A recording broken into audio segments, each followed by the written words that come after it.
All right, hey folks, so we are going to do the November Q&A. Some really good questions on this one, some really kind of in-depth questions and lots of them. So we'll go for about half an hour-ish today, and then I'll carry on doing this across the week and see how far we get. Usually it's been about 3 Q&As, 3 parts, so we'll see how far we get. Now, the first one is from James Helsborough. James messaged me over on Instagram, and he said, Faz, quick question. I'm currently on sets of 5 on pull-ups. My last set today is above. I didn't quite get the 5th rep. My question is, how many reps would you recommend reaching before adding a weighted belt? Progress on these is torture, but I'm loving them.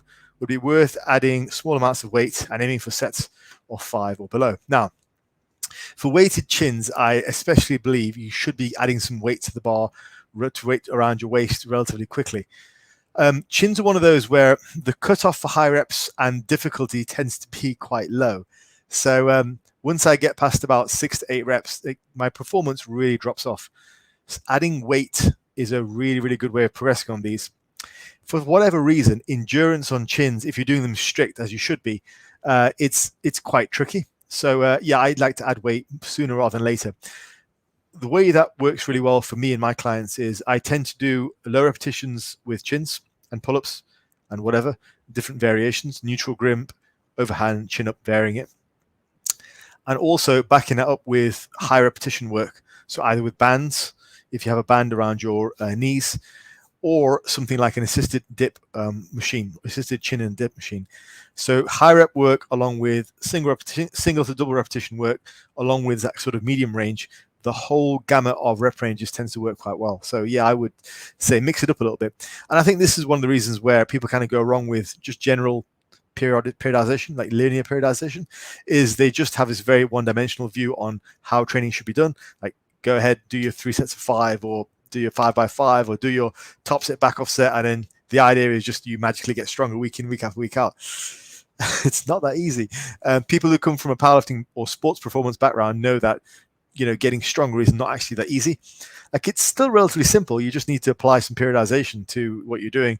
Maybe it's undulating periodization with what I'm describing here, or maybe it's some other level of periodization, but some thought has to go into programming, not just do X times X sets and reps. But anyway, there you go. That's the first question. Yes, I would recommend varying it. I think chin-ups show the deficiency in proper programming very quickly. Now, next question, we will move on to, yes, YouTube. So, okay. Innovation 99 says, if I want to add close grip bench to my routine, should I count it as a tricep and chest exercise or only triceps? I thought this was a really good question, and it's quite a difficult one to answer, really, because it very much depends on your anthropology and what gets stressed more on a close grip bench. Now, the blanket answer is it should really be counted as a tricep exercise. Okay, I wouldn't personally count the close grip bench as a chest exercise. However, it does give some secondary work for the chest. So my answer for me and most of my clients would be, if you're doing the exercise correctly, so that is your elbows are tucked, if they are coming down, your elbows are coming down and they're brushing your sides there, and your tricep is mostly doing the pressing, then it should count as 1 set for triceps and maybe half a set for chest.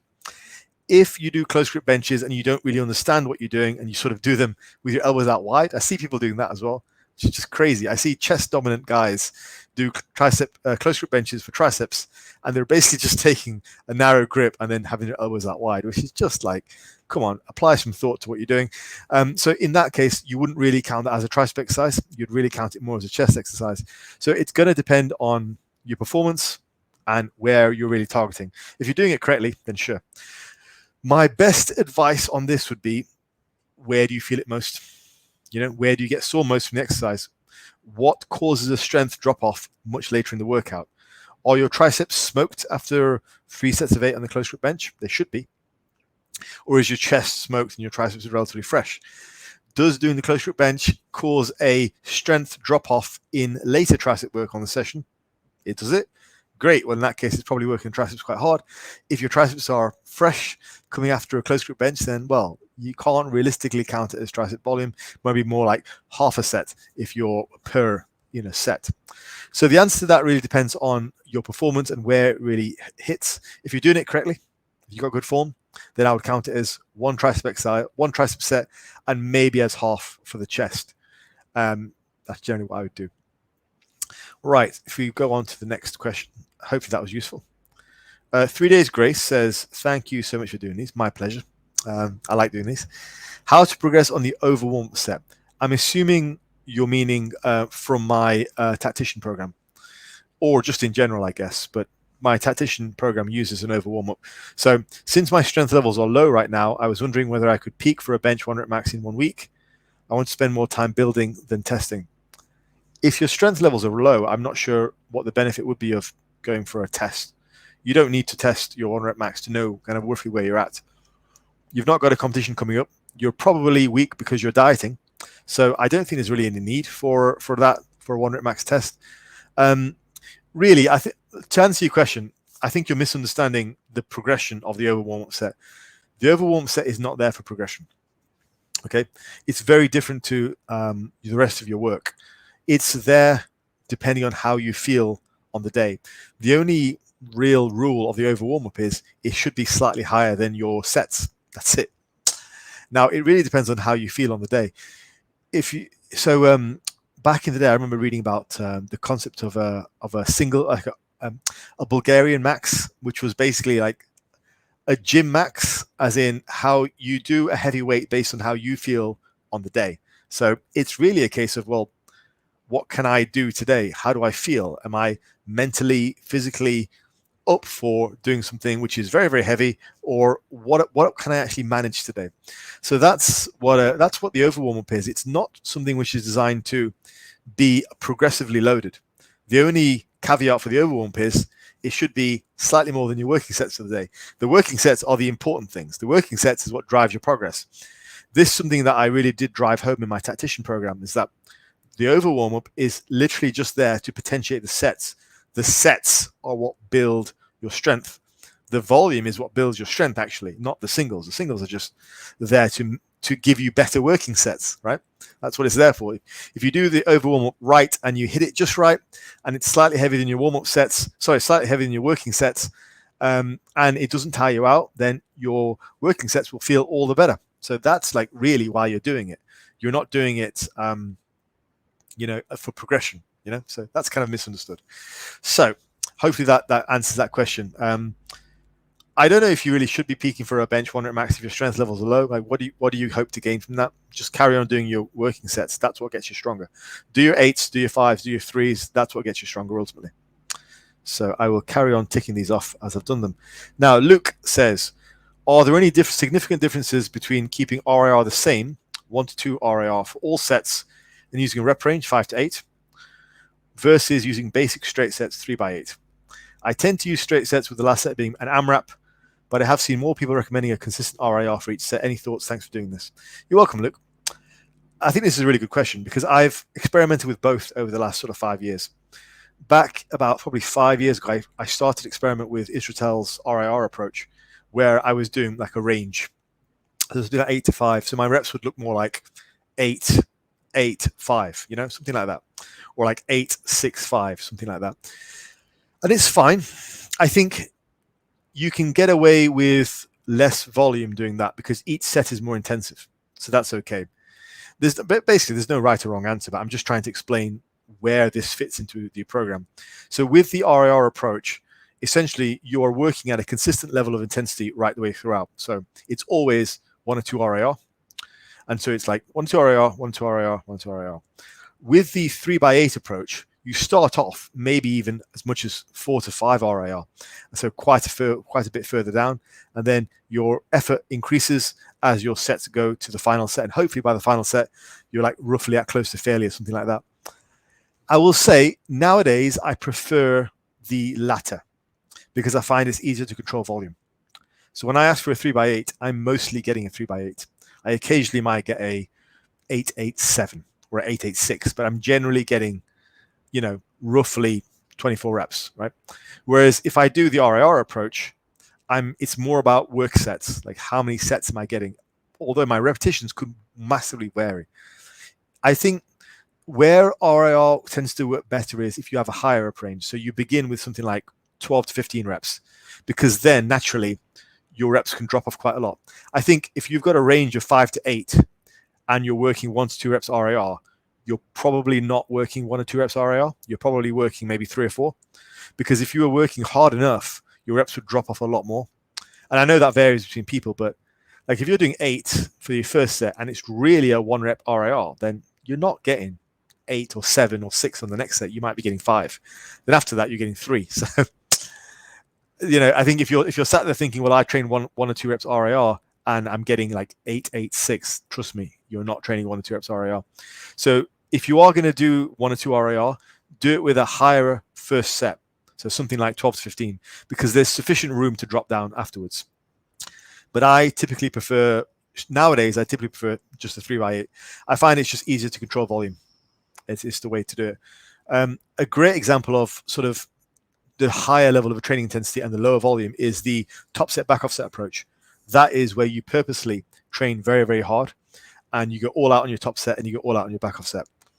And that means you use a lot less volume. So that's got more similarities with the RIR approach.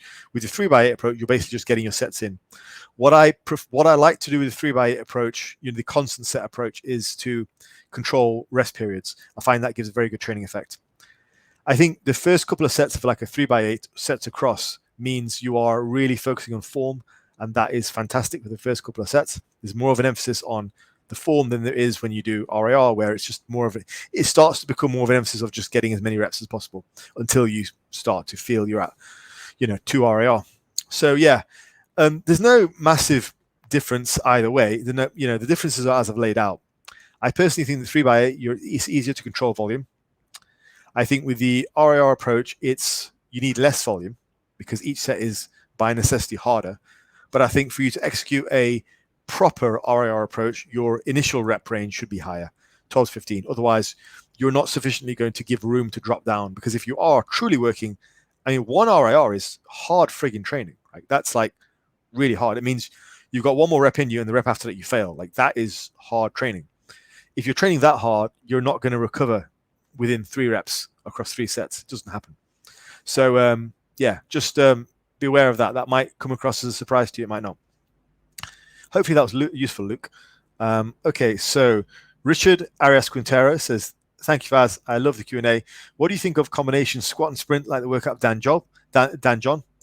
It's better for warm-up, main sets, or supplemental? Greetings from Venezuela. Well, greetings from the UK, my man. Let's see. I like Dan John a lot. Like some of you OG guys and girls to the channel will know that one of my early training influences was Dan John. And he was the guy who first introduced me to my first form of periodization, which was deload weeks. And he told me to look at my training diary and see where I started to hit a wall. And I realized every 3rd week I would hit a wall. So I then started to work in 3-week waves. And he was the guy who basically started that for me. I would go hard for 2 weeks and then do a deload week, and I would just do it again. And I got really, really strong that year. So he was the guy who first opened my eyes to periodization and 3-week waves, and it was amazing. So I'll always be grateful to Dan John. In fact, I sent him a message a few months ago on Instagram, and I told him, and he liked the story. So yeah.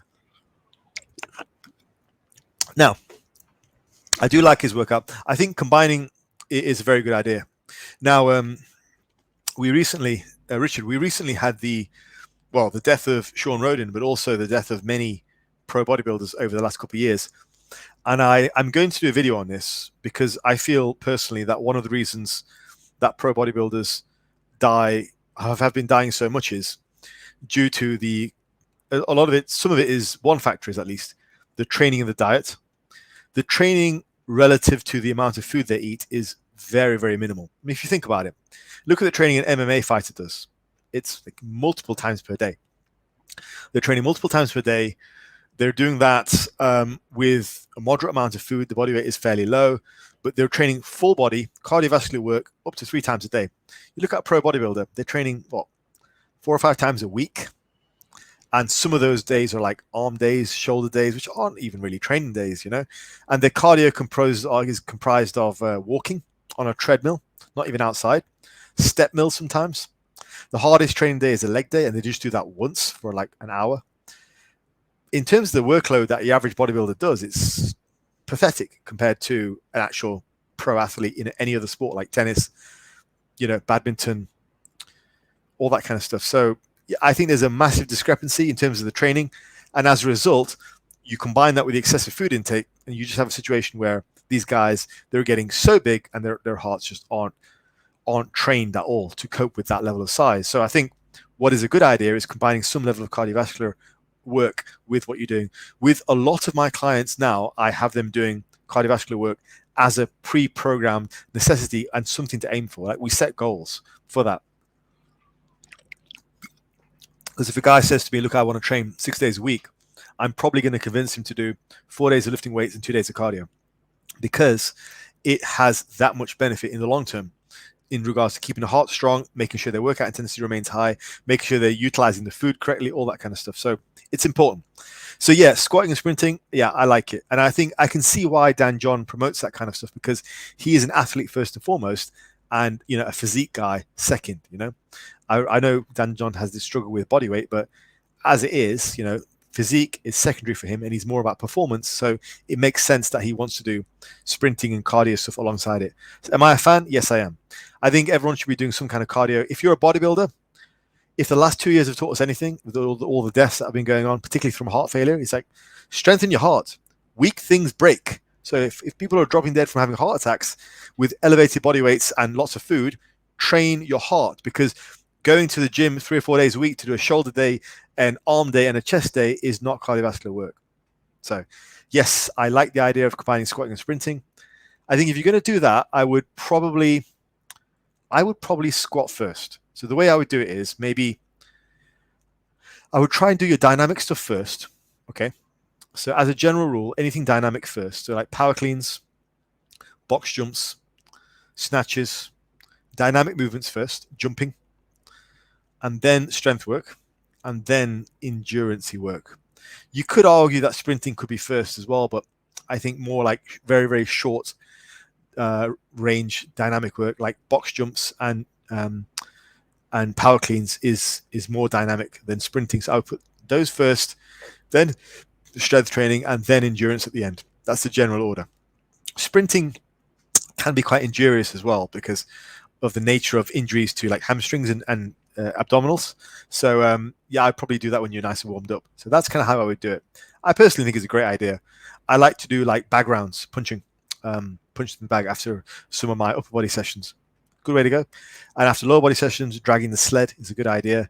Battle ropes, all that kind of stuff. So yeah, I think it's a good idea to add in some cardio. You got to strengthen the heart. You got to keep the heart strong, especially if you're bulking up. And that's usually when these guys stop the cardio. So anyway, hopefully, Richard, that was useful.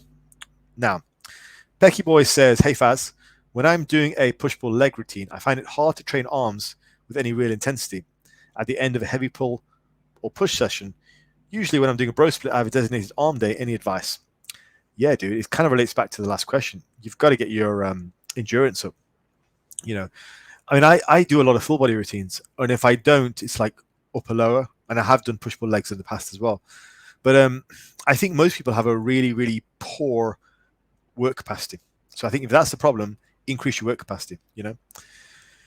Yeah, I would purposely aim to do more work and try and work faster. So like today I did an upper body session, and it was something like 36 sets in the space of just over an hour, like an hour and 10 minutes. That's the level of workload that I like to do. I like to do a lot of work, and rest periods are very short, and I could go for an hour and a half. Like it really doesn't, you know, the intensity at the end is just as high as the intensity in the middle as it is at the beginning. So I think it does show you working hard, which is a good thing. But also I would caution in the sense that if you're running out of steam on just a push-pull legs, I mean, let's face it, they're not hard. And more than likely the arm work is the end of your push and your pull. It's probably a conditioning problem. I would add in some conditioning work. Something that I've promoted recently has been jogging. Is something which is cheap, convenient to do, and I did a video on how a meathead should jog. I'll try and link it over there, but that's kind of, but if not, just search it on my channel, meathead jogging routine. I would go with something like along those lines and try and improve your cardiovascular capabilities, and then at the same time condense your work. Focus on more of work capacity for a while and condense the workload. I think far too many people do like a top set, back off set approach, which I think is long term. I don't think there's much longevity in that. It's no surprise that the top set, back off set work tends to gravitate towards like, enhanced guys, because I just don't think it's particularly. I don't think it has many legs. I think the average natural guy and girl needs a lot more work than that. So yeah, I think your work capacity needs improving there. That's what I would say with that, Pecky Boy. So immediate priorities for you are condense your work, add more work into the hour, add some cardiovascular training in, look at my jogging routine. 3 things you can do. All right, dude. Next one. Sakib says, hi Faz, what is the number one cause of injuries in the gym for early intermediate lifters? Really good question. Is it overuse or not managing load intensity? This is a very good question, because I've talked about this before as well. It's a very good question. Some experts swear by overuse issues by not rotating comp lifts and accessories, while others say it's about not managing fatigue and load management. Your thoughts would be highly appreciated. Keep up the good work. Thank you. Now, I did a video where I compared some of my training practices with Alpha Destiny's. And one of the things that I said in the video that I like about Alpha Destiny is about Alex, is that he is attempting to solve a lot of the same problems that I'm attempting to solve. That's why I like him, because in his routine, he's attempting to solve the same issues that I am, like the law of accommodation, the recovery, the adaptation to exercises, the injury prevention, all that kind of stuff. One of the issues with doing a linear approach where you're just constantly hammering away at the lifts over and over again until you get very good at them, and then you inevitably get injured, is that it seems to be very injurious. So always squatting, benching, and deadlifting tends to be very injurious, simply because there's not one person except for maybe Ed Cohen who's built to do all 3 lifts. So if you're built to deadlift, you could, like I am, you can deadlift till the cows come home. Okay. If you're not built to squat, like I'm not built to squat, then if I do lots of squats, my knees tend to hurt just because I'm not built to squat, So I can squat well. Like I've got a really good deep squat. It looks great. Like go and check out my Instagram. Like it looks good. But that's come from building up all the components of a squat to make me a good squatter. If I was just to do squats and squats and squats, I would get destroyed. So I think the answer is it's both. There's not, both of these are different solutions to the same problem. The problem is overuse injuries. And these are 2 solutions which look at the same problem. And that's kind of why I was so complimentary to Alex from Alpha Destiny. We were both looking at the same problem, but we had different solutions, but at least we were trying to address the right problem. I think with a lot of these programs out there, they're not even aware of the problem. That's the thing, like 5x5, Wendler's or whatever other crap is out there, like Grey Skull and anything by Ripto. It's all the same BS, isn't it? Really, at the end of the day, none of it's periodized. It's all just like 5s, over and over again. Like they're not even aware of the problem. At least myself, Alex, and a few others are aware of these problems of overuse injuries. There's a bunch of guys on YouTube who are smaller channels who are also aware of these problems. And no one's suggesting change your exercises every day, but there should be some sort of change to prevent overuse injuries. So whether you are rotating competition lifts or you are managing fatigue and load management, presumably by some level of wave loading or deloads, you're both trying to accomplish a solution to the same problem. So they are just 2 different ways of trying to solve the same problem. So I think both these people are correct, whoever's saying that. They're both correct because they're both at least aware of the issue they're trying to solve. Where I have a problem is I have a problem with a bunch of guys, usually like amateur strength coaches or bodybuilders who don't know any better, who are just like, yeah, bro, just do the same lift over and over again, squat to get better at the squat. Like that stopped working for me in 2002, So yeah, so I think both these guys are right because they're both trying to solve the same problem. Now, which one works better? Well, they have their pros and cons. I mean, if you rotate exercises, you have the advantage of always training. Now that's good. Like always training is good. If you are doing periodization, like wave loading and deloads, then you're going to have a drop off in either training or training intensity. Whereas with wave loading, you're always training hard, like a West Side conjugate approach. It's a great approach. You're constantly training hard. It means you're constantly at least in the gym working hard. Even West Side does like some, conjugate does some deloads, but you get the idea. With the deload wave loading approach, there are regular, frequent weeks where you're taking a back seat. The pro thing is, though, that you are usually going back to the same exercises, so you can see progress quicker. Like if you do a 3-week wave load, which focuses on a 3-week load, which focuses on bench press, then you take a deload, then you go back to the same loading pattern. Well, you're still focusing on bench press. So, whereas if you were working through waves, you might do the bench press and focus on the close grip bench press on the next one, then the incline bench on the next one, and then only 9 weeks later might you go back to the bench. So it's harder to see progress.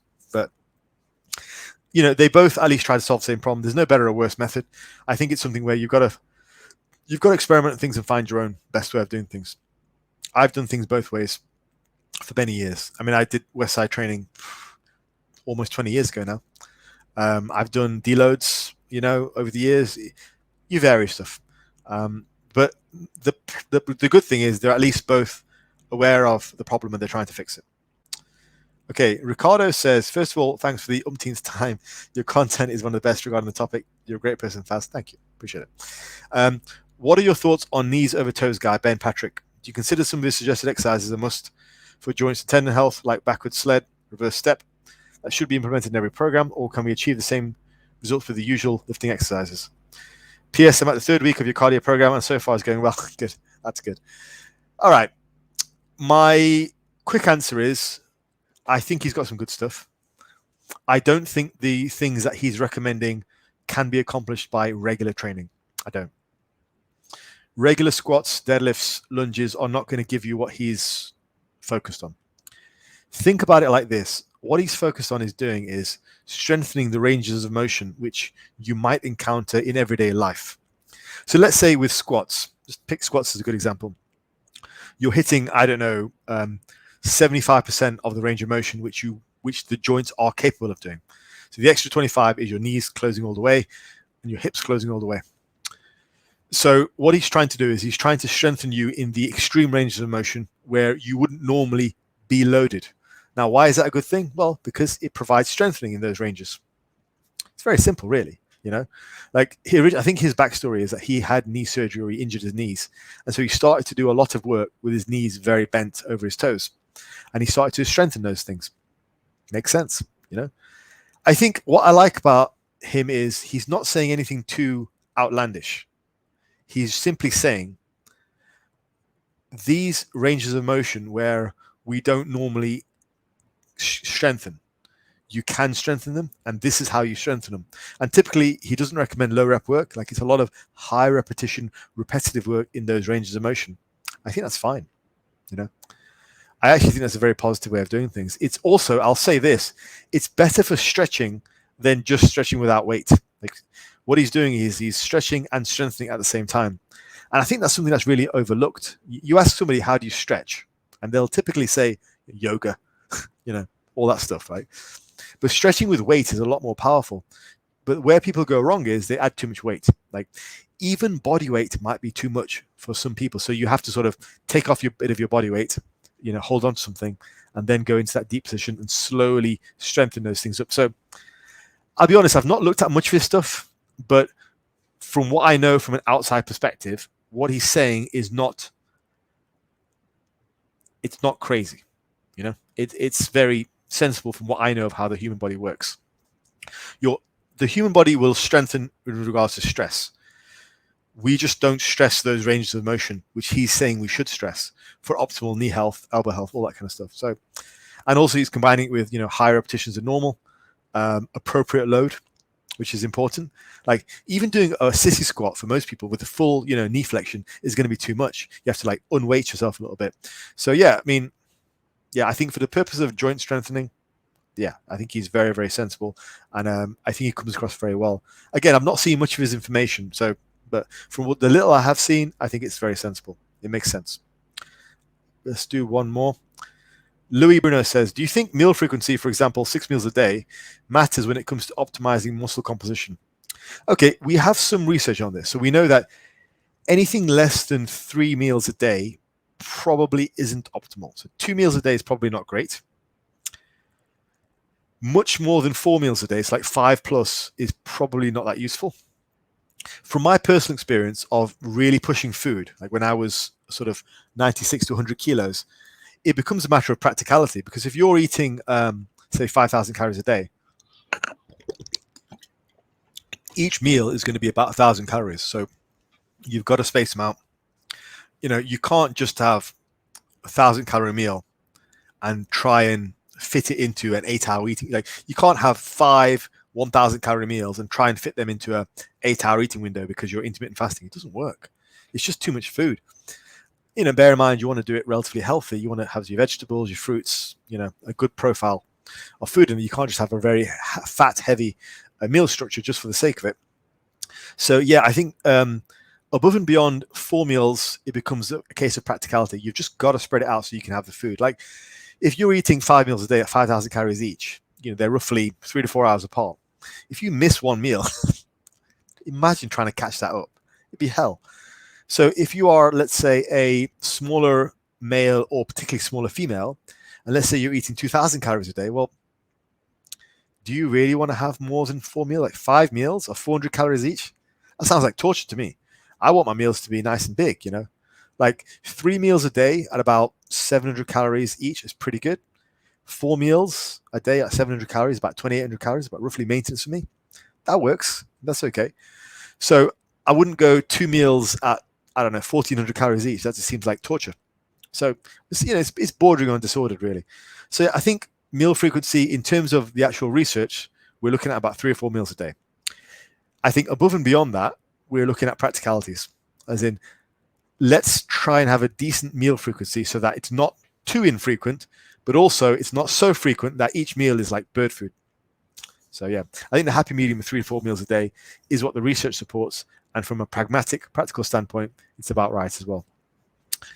Right, folks, we will call it there for today. Hopefully you found this one useful, and I will see you guys tomorrow for part 2.